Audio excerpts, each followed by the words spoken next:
여러분 안녕하십니까. 12월 7일 오늘은 5번째 맞는 지역 방송의 날입니다.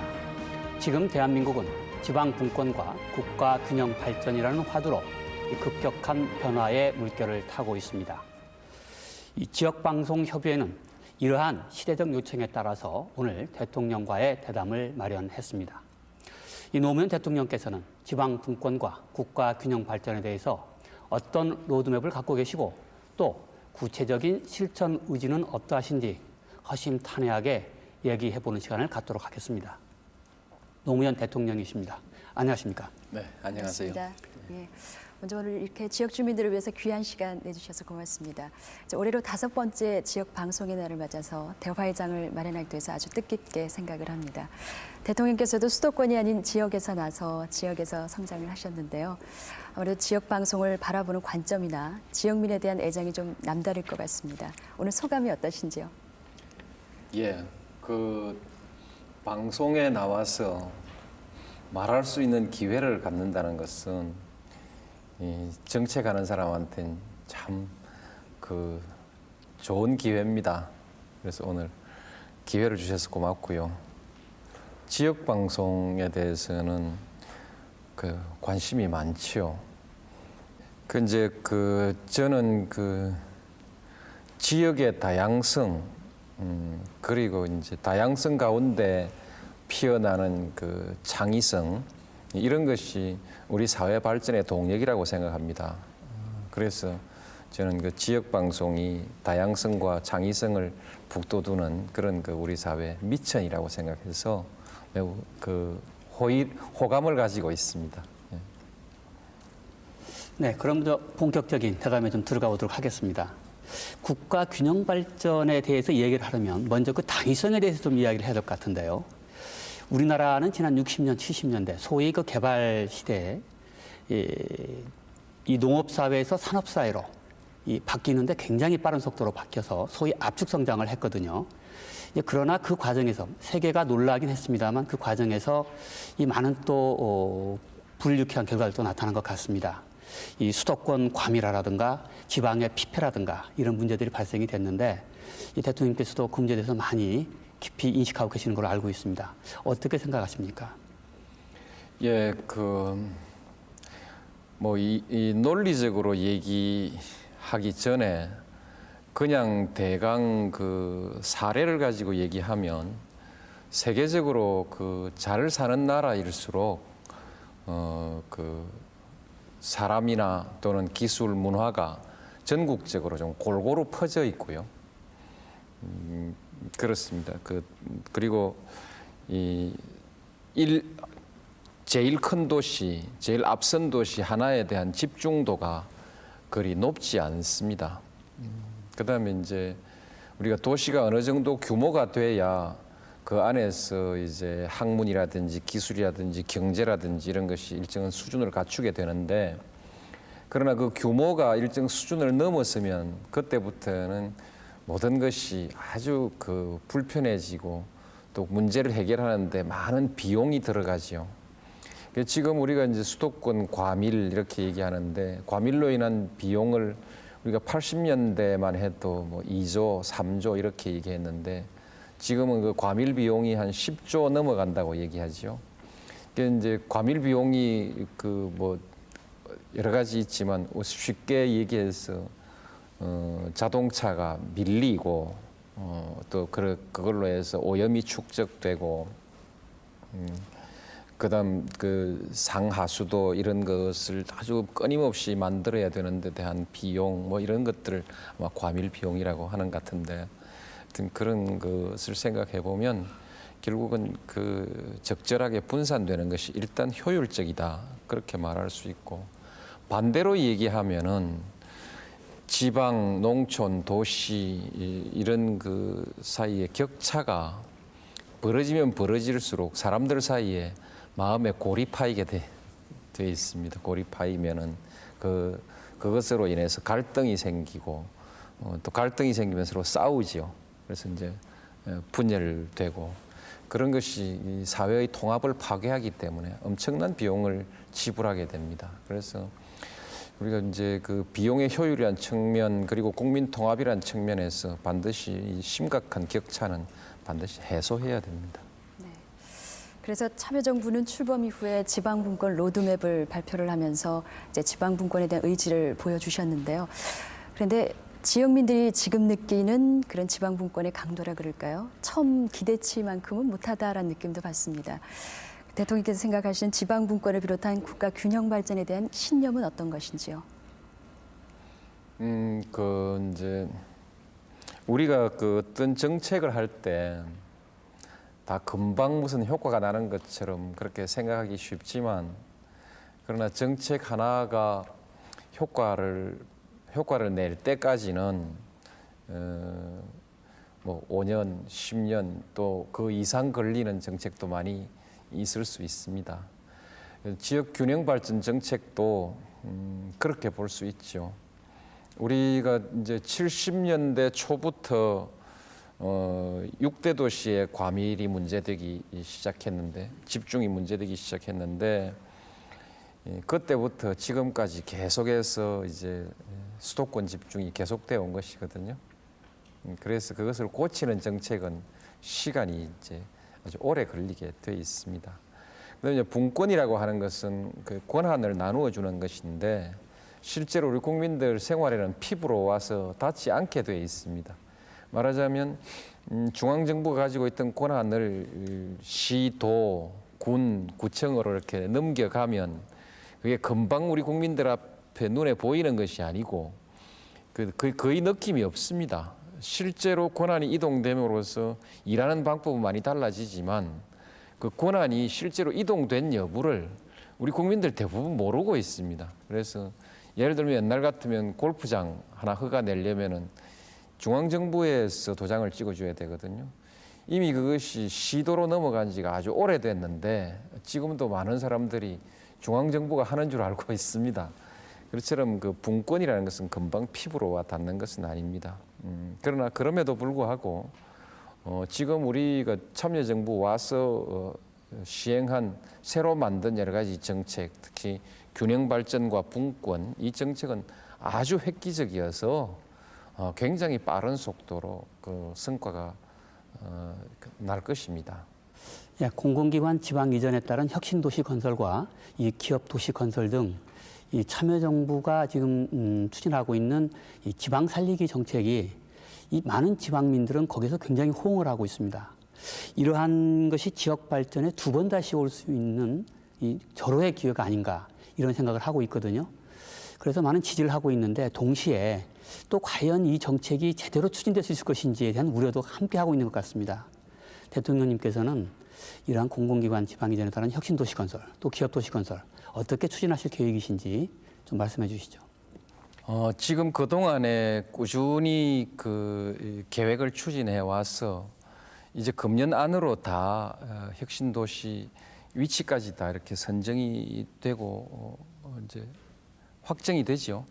확정이 되고 이것은 그 법으로 만들어서 추진하는 것이기 때문에 그 이론상으로는 정권이 바뀌어도 바뀌지 않는다고 그렇게 볼 수 있습니다. 그러나 이제 또 법도 바꾸면 되는 거니까 바뀌지 않게 우리 이제 지역 주민들이 관심을 가지고 계속해서 좀 이렇게 함께 힘을 함께 모아서 추진해 나가는 것이 좋겠죠. 혁신도시 이것은 아마 그 이제 2006년부터 한 2010년까지 한 4, 5년 계속해서 진행될 것인데 대체적으로 그 한 10조 이상의 그 건설 사업만 해도 이제 진행되는 것이고 다 옮기고 나면 각 지역에 지금 이제 가는 것이 있는데 요즘 이제 그 이 수도권 부분에 규제 완화한다고 막 그 여러 가지 이제 또 반대가 많은데 혁신도시 하나가 지금 수도권 그 규제 완화 전체 하나가 하나를 맞먹는 겁니다. 그 더 혁신도시가 더 훨씬 큰 겁니다. 큰 건데 전국적으로 보면 이제 10배 이렇게 되고 하기 때문에 그 혁신 도시 같은 것을 좀 지방에서도 좀 의미 있게 좀 받아들이고 소중하게 생각해 주시면 좋겠어요. 결국 우리가 이제 여러 얘기들 여러 정책들을 가지고 서로 논란하고 하는데 결국은 우리가 살기 좋은 나라 만들자는 거 아니겠습니까? 살기 좋은 나라. 사람들이 서울로 몰려온 것도 잘 살아보자고 온 거거든요. 그렇게 많이 이제 집중하고 모여 놓으면은 그 도시가 그렇게 살기 좋은 도시는 아니란 말이죠. 그래서 결국 균형 발전하자는 것은 너무 비좁으면 너무 과밀하면은 살기 좋은 도시가 아니니까 결국은 우리가 살기 좋은 그 나라를 만들기 위해서는 좀 이렇게 분산하자 이런 뜻도 있거든요. 그래서 이제 우리가 우선 행정 수도 지금 용어가 이제 달라졌죠. 네, 행복 도시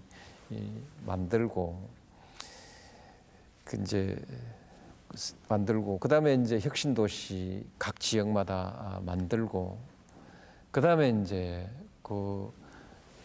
혁신 도시 아닌 기존의 도시들도 지금 살고 싶은 도시로 꾸미자.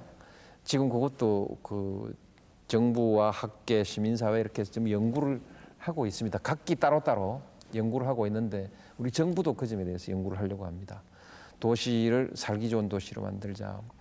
보통은 이제 교육, 의료, 문화 이렇게 생각합니다. 그렇게 하고 그다음에 이제 먹고 살기 좋아야 하니까 그 도시에 일자리가 많고 일자리가 이 수입이 높은 수준 높은 일자리가 많기를 바라고 이제 이렇게 도시를 다 만들어 가자는 것인데 그거 하자는 것이 균형 발전 정책 내용에는 도시 몇 개만 만드는 것만이 아니고 또 공공기관 몇 개 이전하는 것만이 아니고 그것을 바탕으로 해서 바로 전국의 도시를 다 이와 같이 새롭게 재설계하자는 것이죠. 그래서 오히려 지방에서 참여정부 끝나면 이 정책이 다 바뀔 거 아니냐라고 걱정하는 분들이 계신데 저는 오히려 제가 그런 걱정이 되고 내가 끝나더라도 우리 국민들이 참여정부 끝나더라도 우리 국민들이 이 정책을 좀 지켜주었으면 좋겠다. 또 지키기 위해서 국민들이 이 정책에 대해서 보다 더 높은 관심을 가지고 지속적으로 좀 이렇게 힘을 모아 나갔으면 좋겠다. 저는 그런 생각을 가지고 있습니다.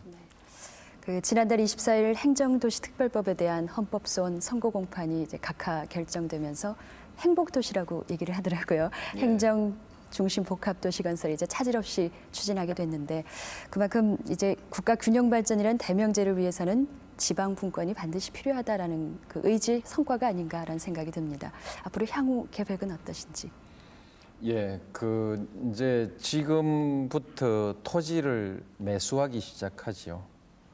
매수해서 내년 동안에 거의 토지가 이제 매수될 것이고, 그럼 후내년부터는 공사에 착수하게 됩니다.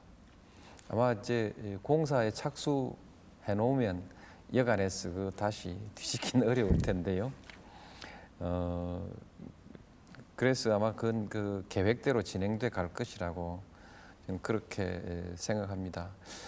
이제 진행될 절차에 대해서 말씀드리는 것도 좋지만 이 도시에 대해서 도시의 성격에 대해서 말씀을 좀 드리고 싶은데 이 도시는 우리가 지금까지 가지고 있는 세계 각국이 가지고 있는 도시 그리고 건축에 관한 최고의 기술 그리고 또 이제 도시 문화가 있지 않습니까? 도시와 건축의 문화에 관한 최첨단의 문화.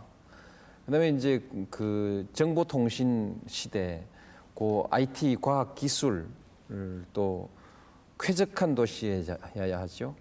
그를 위해서 이제 가장 환경적이고 생태 친화적이다 이렇게 말하는데 그러면서 이제 자원이 절약되는 또 재활용하는 기술 이 모든 것이 다 집적된 말하자면 가장 첨단의 또 가장 문화적인 그리고 생태적인 도시 이런 도시를 우리가 만들 수 있죠.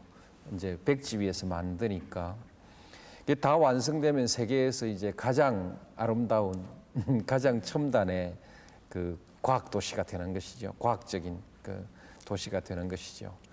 이제 이것을 통해서 우리의 건축 기술, 도시 기술, 우리의 문화 수준 이 모든 것들을 저는 세계에 과시하는 그런 계기가 될 것이라고 생각하고 많은 사람들이 아마 도시 자체를 한번 보러 올 것이고 와서 보면 거기에서 이제 한국의 문화 기술 그래서 한국 상품 또는 한국의 건축 그밖에 여러 가지들을 이제 채용하게 되는 그런 그 계기가 될 거라고 생각합니다. 그것을 통해서 우리 경제에 주는 효과도 엄청나죠. 우리가 지금 부동자금이 400조가 떠돈다고 하는데 이 400조가 어딘가 투자할 수 있게 만들어줘야 됩니다.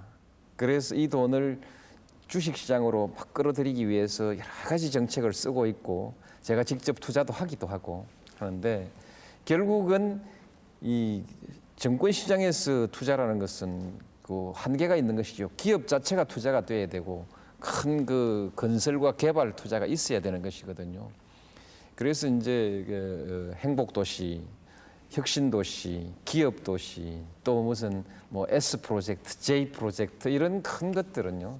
결국 경제를 계속 경제 활력을 지속적으로 유지해 가면서 가기 위해서도 필요하고 그 결과로서 이제 생산되는 산출물, 혁신도시 이것은 우리의 삶의 수준을 높이는 것이거든요. 거기서 또 우리 소득도 또 늘어나는 것이고 이런 것이기 때문에 얼마 돈이 많이 든다 이런 얘기 할 것이 아니라 그것을 통해서 경제를 활성화하고 또 우리 삶을 풍요롭게 하는 아주 좋은 계기다. 저는 굉장히 희망에 스스로 차 있고 국민들에게 아주 희망적으로 우리가 이것을 한번 같이 해가 보자 이렇게 말씀드리고 싶어요. 천지개벽하는 겁니다. 참 완성됐을 때 우리 한국의 국가적 품격이 달라지는 거죠. 이게 뭐 지도자들 보고 우리가 비전 내놓으라고 하지 않습니까? 비전이라는 것은 도덕적 비전도 있고 그밖에 국제사회에 있어서의 여러 가지 기여를 통해서 하는 그런 정치적 비전도 있지만 이것 또한 우리 삶의 품위를 높이고 이 수준을 높여나가는 이런 것이 매우 구체적인 비전 아니겠습니까?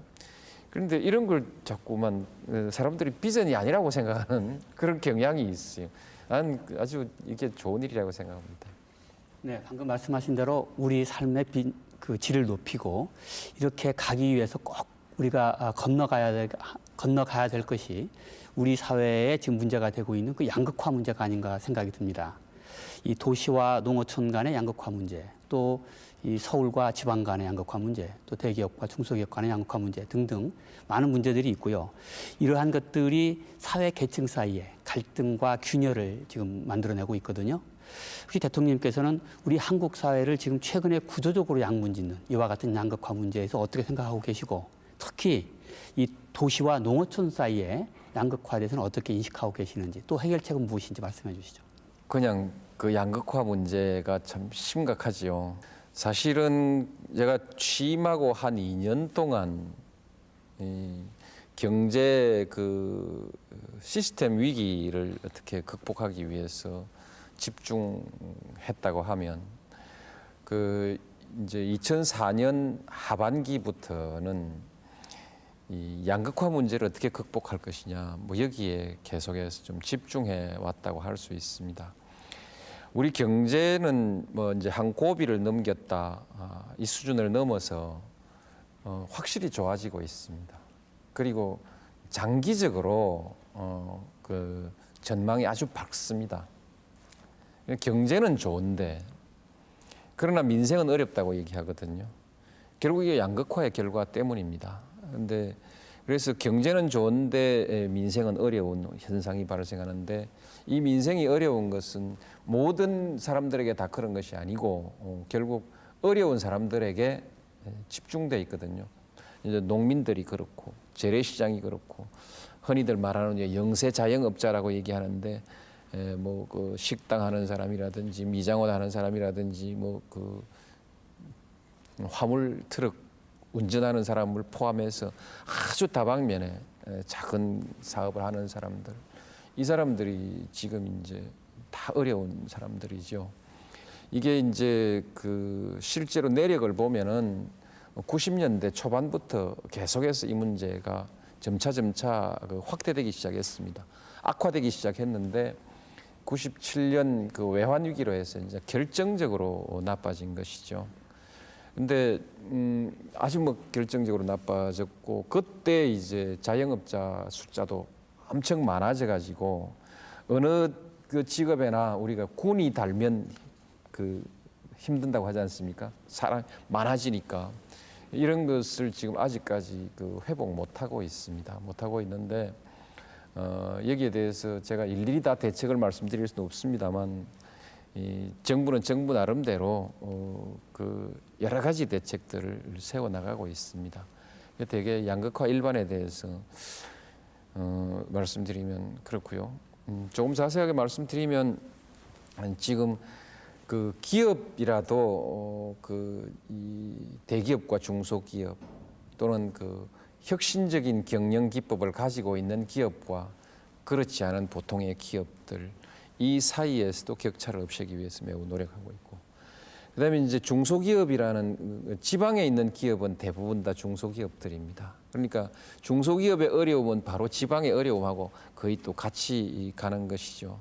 그래서 이제 지방을 그 지원하고 육성하기 위한 정책도 해 나가고 그러면서 이제 소득 격차를 줄이기 위한 노력을 하는데 무엇보다도 일자리가 가장 중요한 것이거든요. 결국은 이 일자리의 양이 많아지고 그 내용이 질적으로 좋아질 때 이제 이 양극화 부분이 극복이 되니까 일자리 정책이 가장 중요한데 경제가 활성화돼서 일자리가 늘어나야 하고 또 그 일자리가 많이 늘어나는 그 산업 분야를 이제 지원해서 육성해야 하고 그러나 개개인에게 또 그 일자리가 자꾸 바뀌니까요.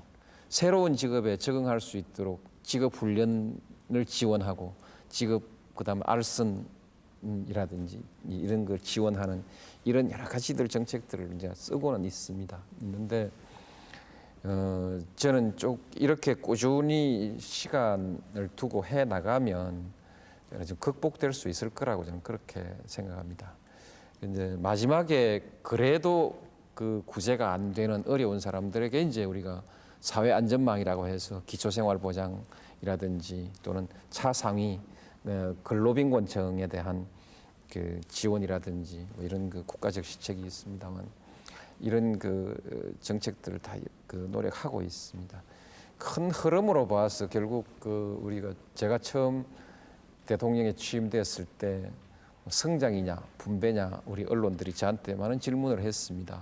그런데 저는 그 성장과 분배가 따로 가는 것이 아니다. 그것은 항상 같이 가는 것이다라고 말하긴 했습니다만 제게 그 질문을 강하게 하는 사람들이 말하자면 분배 정책에 대해서 좀 그 못마땅한 생각을 가지고 있는 사람들이 저한테 그 질문을 참 강하게 했는데 지금은 그 어떻든 우리 정부가 분배 정책에 좀 그 관심을 가질 때인 것은 사실입니다. 그런데 그 점에 있어서 그 국민의 정부 시절부터 많은 그 복지 지출은 참 많이 했고 또 지금도 참여정부에서도 그와 같은 진행은 계속 되고 있습니다.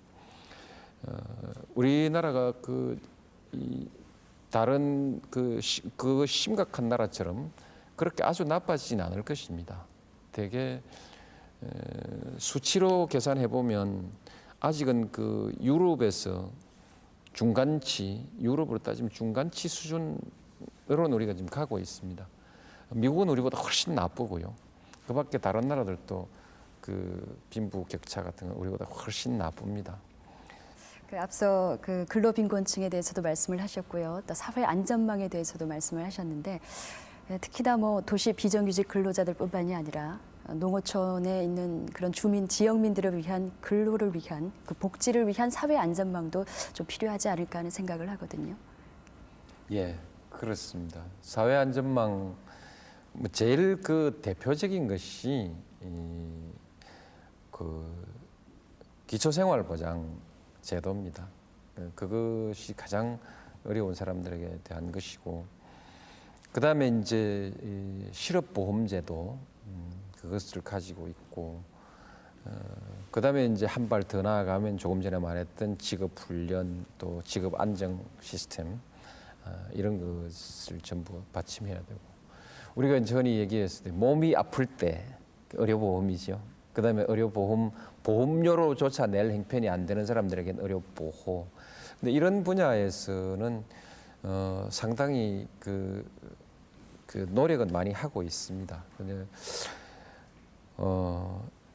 처음에 우리가 참여정부 시작할 때쯤 해서 그때에서 우리 그 예산 중에서 복지 예산이 차지하는 비중이 한 22% 정도 조금 못 미쳤습니다. 아마 22%못 미쳤는데 그것이 지금은 24% 정도 되고요. 내년에는 한 26% 정도로 올라갈 겁니다. 그만큼 이제 우리도 복지 예산 비중이 계속 늘어나고 있는 건 사실입니다. 사회안전망 부분은 역시 직접적인 복지 예산이 가장 중요한 것이거든요. 그렇게 이제 늘어가고 있습니다. 전체 국가 경제 중에서 이 국가 재정이 차지하는 비중이 있습니다. 이 비중이 유럽 같은 데서는 대개 40%에서 50%가 국가 재정입니다. 전체 경제 중에서 많은 곳은 이제 58%, 스웨덴 같은 나라가 그렇죠. 근데 이제 그 58% 재정 중에 60% 정도가 지금 복지 재정입니다. 그리고 우리 한국은 전체 경제 중에서 재정 비율은 한 27% 정도 되거든요. 그 27%의 26%가 내년도에 복지 재정이 되죠. 그러니까 우리 한국이 얼마나 이 부분이 빈약한가 하는 것은 알 수 있죠. 그건 심각하다 이렇게 볼 수 있는데, 그럼 참여정부에서 당장 그런 거 좀 해결해야 되지 않냐? 이 예산이라는 것은요, 작년에 하던 사업 또 금년에 하던 사업이 내년에 이어지고 이렇게 나름대로 쭉 자기 관성이 있기 때문에 한꺼번에 다 뜯어서 고칠 수가 없고요. 중장기 계획을 세워가지고 예산의 구조를 바꾸어 나가는 것인데, 국민의 정부와 참여정부 이 동안에는 적어도 국민들에 대한 복지 예산은 아주 가파른 속도로 늘어나고 있다. 그 다음에는 우리가 이제 그 계획과 함께 그 다음에는 우리가 농촌 생태계를 다시 복원하자. 우리 세대가 옛날 농촌, 어릴 때 살았던 농촌의 기억을 고스란히 머릿속에 입력해가지고 있는 세대입니다. 우리보다 좀 더 지금 50대 이하로 내려가면은 아마 그 숫자가 완전히 줄어들 텐데요. 우리는 농촌 생태계가 하나씩, 자연 생태계가 파괴되고, 그 다음에 이제 인문적 공동체, 농촌 공동체가 하나하나 해체돼 나가는 과정을 너무 가슴 아프게 바라본 사람들이거든요. 이제 결국 사람이 산다는 것은 옛날에 생태계, 자연과 인문의 생태계가 복원되고 그런 삶의 조건을 우리가 만들어 나가는 것이 살기 좋은 그런 나라입니다. 살기 좋은 조건이고 살기 좋은 나라거든요. 그래서 이제 우리 세대가 농촌으로 돌아가서 우리 시대에 이 파괴시켰던 생태계를 다시 옛날에 가지고 있는 기억을 살려서 다 복원시키고,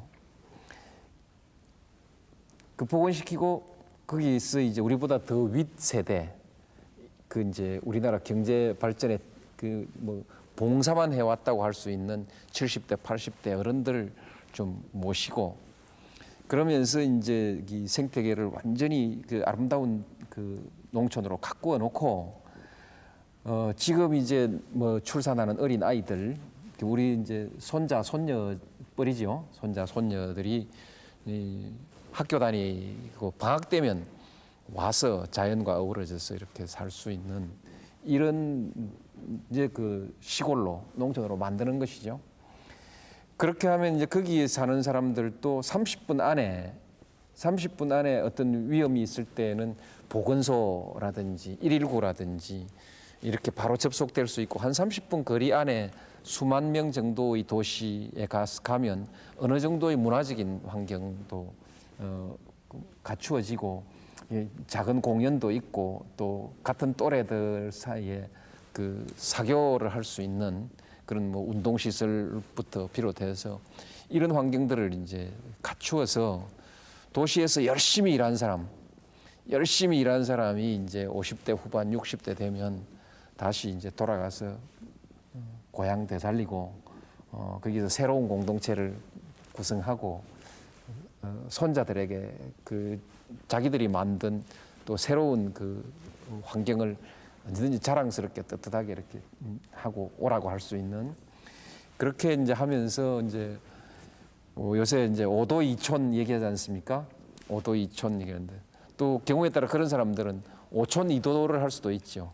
5촌 2도를 하면서 도시 생활과 연결하면서 이렇게 하면 대개 30분 안에 한 그 3, 4만, 4, 5만 도시 또는 10만 이내 도시들의 접속이 가능하고 1시간 정도이면 6대 도시에 대개 접속이 가능하고 그다음에 이제 뭐 한 3시간 정도이면은 뭐 전국 어디든지 다 연결이 되는 그런 교통망, 그다음 그런 이제 자연 국토 환경 이렇게까지 마무리 지어 나가는 것이 우리의 균형 발전 그 계획입니다.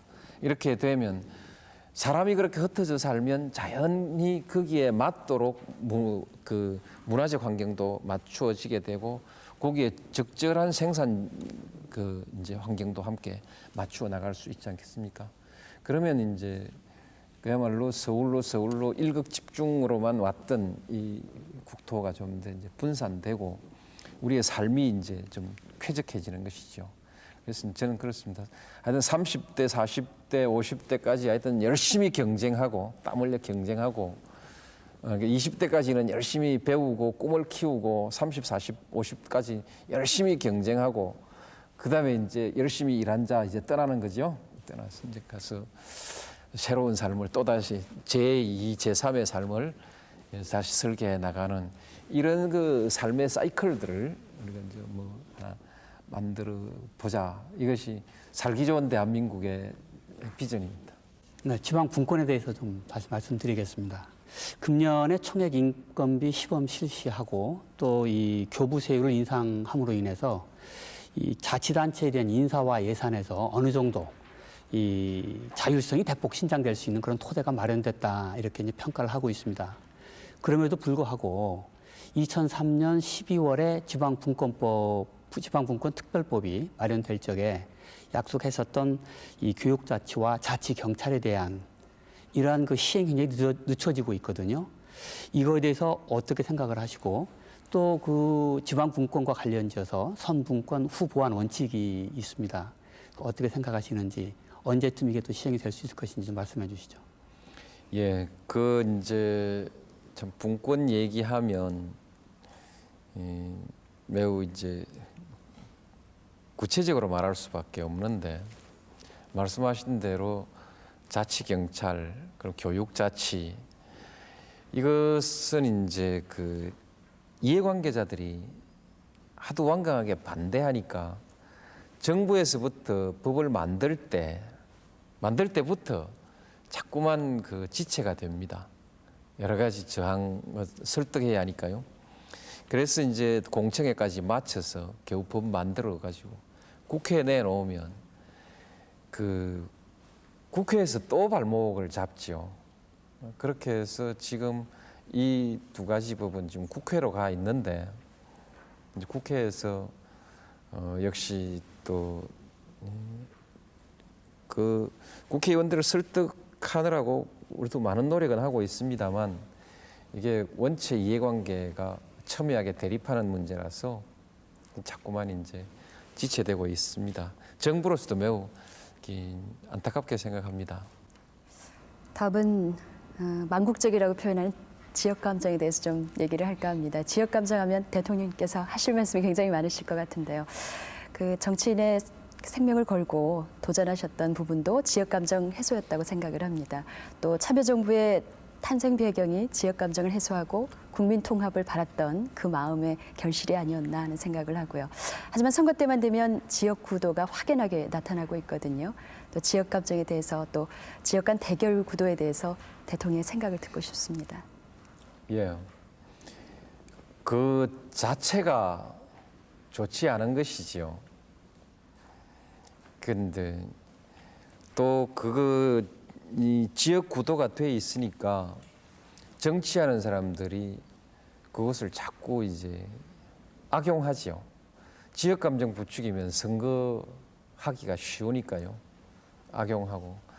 그래서 정치적으로 악용되기 때문에도 나쁘다 이렇게 말할 수 있습니다.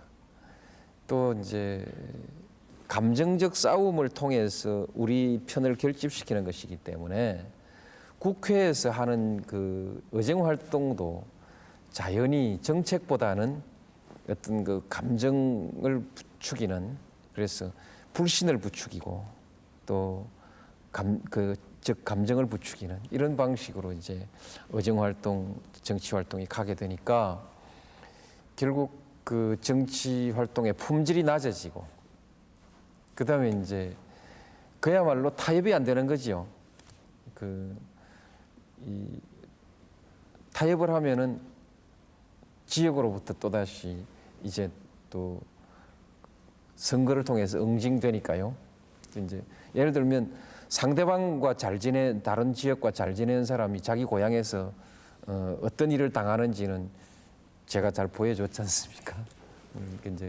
그러니까 서로 그 상생한다 이렇게 해서 다른 정당, 다른 지역과 이렇게 손잡은 정치인들이 좀 도태되고 이런 그 악순환이 생기죠. 그래서 이제 이건 꼭 극복해야 되는데 지금은 그 선거제도를 바꾸는 것 이외에 적절한 방법이 없습니다.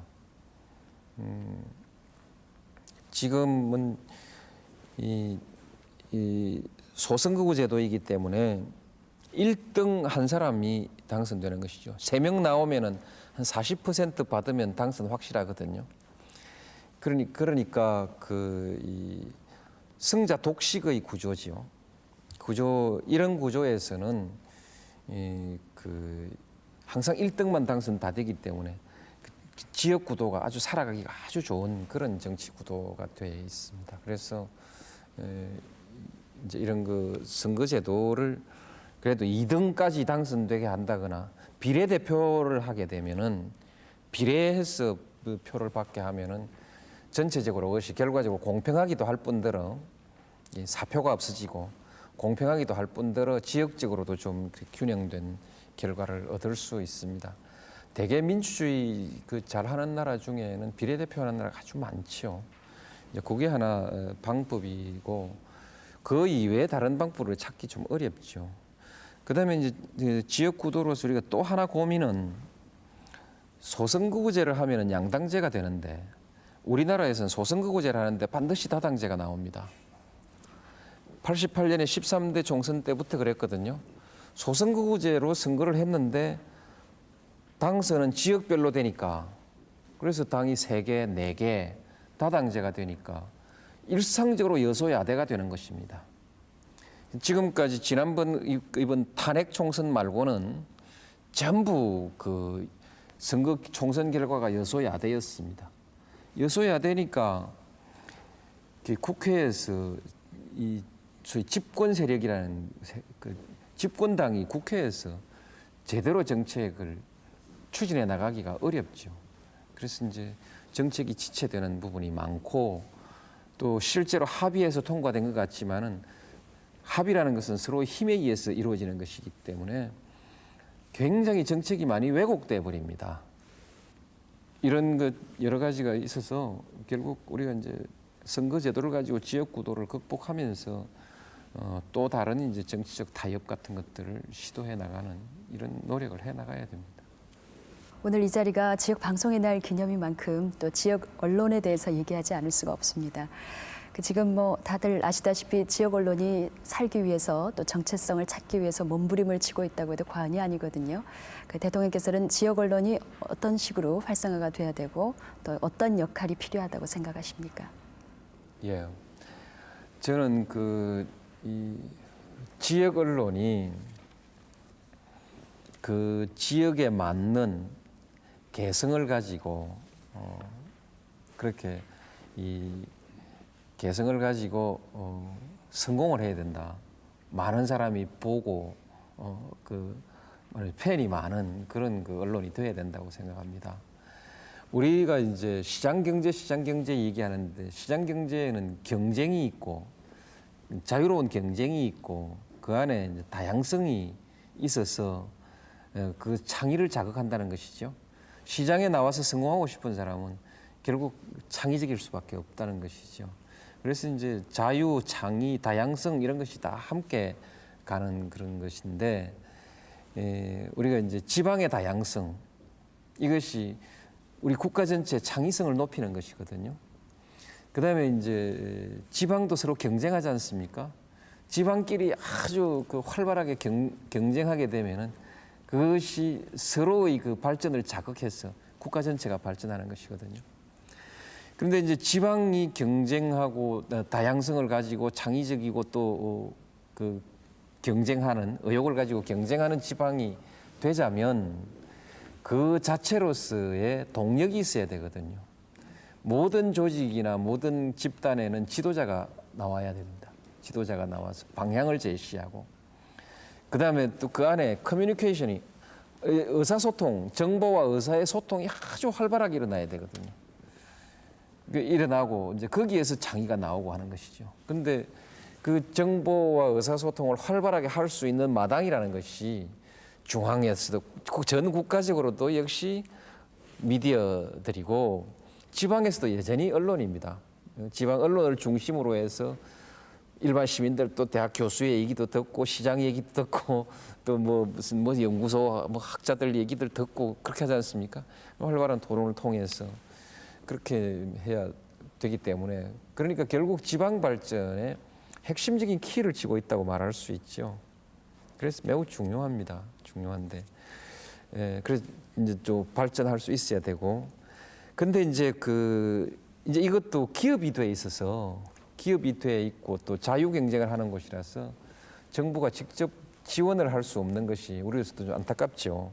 왜냐하면 중앙의 언론과 지방 언론이 경쟁을 하는데 지방 언론을 좀 더 북돋아주고 싶지만 그러나 자칫하면 이게 또 간섭이나 개입이 되기 때문에 그렇게 하지 못하고 나는 어떻게든 지방에서 지방 언론의 중요성을 생각해서 지방에서 좀 더 많은 투자를 했어 말이지. 지방 언론이 좀 활성화되도록 그렇게 했으면 좋겠다 이런 생각이고요. 네, 마지막으로 대통령님께서 이 지역 주민들에게 좀 애정의 당부 말씀 좀 간단히 해주시죠. 예. 균형 발전 이 정책은 참여정부의 아주 핵심 정책입니다. 말하자면 이제 지방도 좀 살게 하자는 것이죠. 근데 지금까지 했던 어떤 정책보다 아주 저는 획기적인 정책이고 과감하게 하고 있다고 그렇게 생각합니다.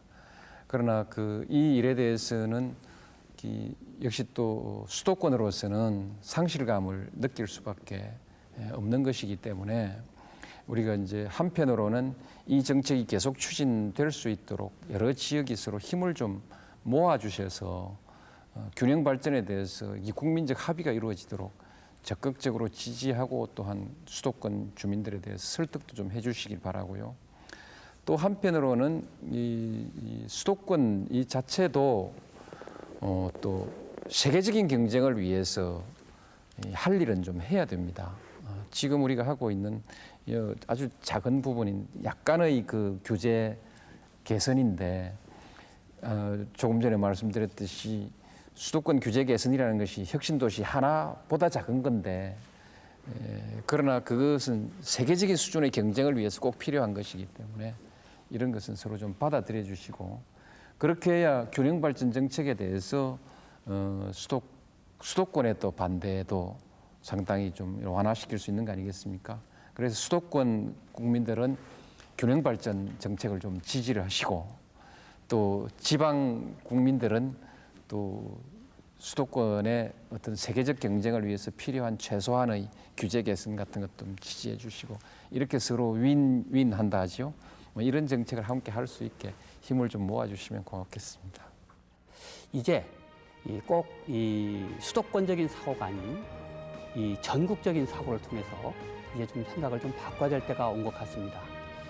지방과 서울이 함께 가는 그러한 시대가 바로 21세기 대한민국이 발전해 나가는 시대가 아닌가 생각이 듭니다. 한 손이 아닌 양손이 같이 건설해 나가는 그런 대한민국을 바라보면서 지금까지 조금은 소외됐던 지역민의 소리가 더욱 많이 들리는 그런 시간이 되기를 바라면서 오늘 이 프로그램을 마련했습니다. 더불어 대통령의 개혁 의지를 살펴볼 수 있는 좋은 시간이 아니었나 생각이 들면서 오늘 프로그램을 모두 마치겠습니다. 지금까지 시청해주신 여러분 대단히 고맙습니다. 안녕히 계십시오.